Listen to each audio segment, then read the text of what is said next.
To the FDA is not having to show a disclaimer.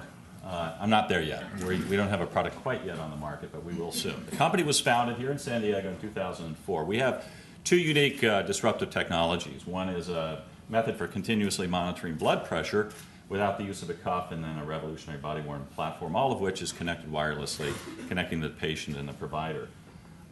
We've got some strong local backing, strategic as well as venture capital, and we expect to file our first 510(k) this summer. So that's the background information. This is just a real quick snapshot of the technology that we're developing. It's a body-worn system.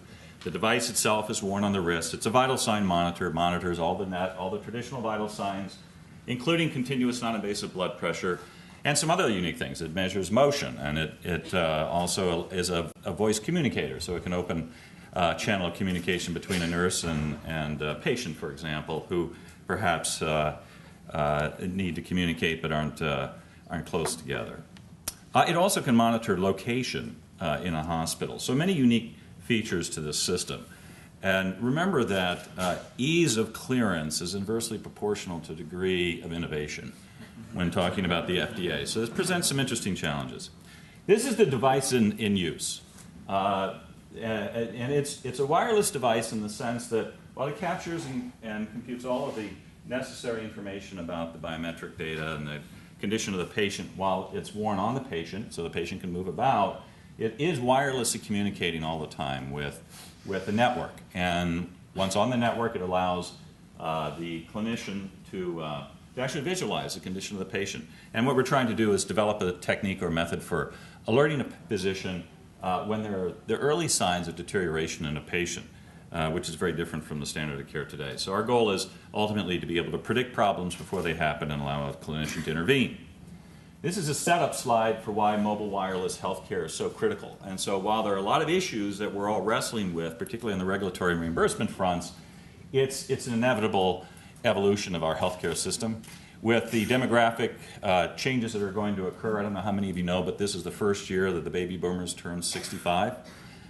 This is a big moment, and there's going to be a huge surge of people over 65 in this country that's going to overwhelm the traditional healthcare system. In the future, hospitals will become centers for acute care, for care of the really sick. All the rest of us are going to have to be taken care of in other locations. And of course, if we have our way, it'll be the home. That's where we all want to be able to live independently, but without sacrificing the quality of care. And frankly, if you don't have wireless mobile technology, that's not possible. So it is going to be a key to the future. And the key to it is staying at the lowest level of care. It's counterintuitive with this particular slide, but what you don't want to do is you don't want to move to the next higher level of care, which is always more expensive. And this is where monitoring and detecting deterioration in patients is so valuable. And I think the government gets this, but that doesn't mean that the scope of regulation is necessarily going to facilitate innovation in this area. In fact, it can be and is a problem in many areas. For one thing, we're impacted by multiple agencies. So FCC, FDA, CMS, everybody knows about that. We could talk about other agencies that affect us through patent reform or policy and immigration, et cetera. But at the end of the day, the FCC and the FDA are the ones that we really have to be concerned about. So the FCC, their domain is electromagnetic spectrum, right? So anything that they have very strict guidelines and standards that we all have to follow. And in fact, we have to certify our technology that we are EMC compliant before we even submit something to the FDA. But then the FDA takes over. So the FDA regulates all of the IT aspects of our wireless device.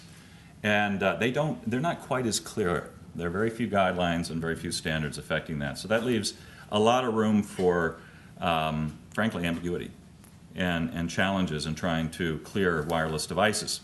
They are now starting to push towards regulating providers. This is new. And there's the issue, of course, of net neutrality. That certainly is going to affect us, particularly in the mHealth, telehealth scenario that we know we're all evolving to. And even home devices. Jeff Shuren, who is head of CDRH, has made it very clear there are going to be guidelines coming out very soon for more complex medical devices that are in use in the home. So they're expanding the scope of the regulation. Doesn't mean that they're going to make it more onerous, but they're going to make darn sure that they have jurisdiction over an expanding landscape in which wireless medical devices are operating. The problem is a lack of clarity. And we shouldn't be terribly surprised that there's a lack of clarity. I mean, the government has a very tough time regulating itself. So there are 80 committees that are regulating the Department of Homeland Security. But, you know, regulations in and of itself is not necessarily a problem. Overregulation is, but regulation is not necessarily a bad thing. Ambiguity is a bad thing.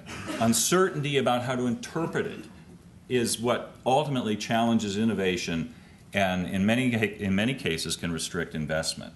So that is what we in industry have got to continue to pressure our legislators and the regulators themselves to be specific about the regulations and very clear cut.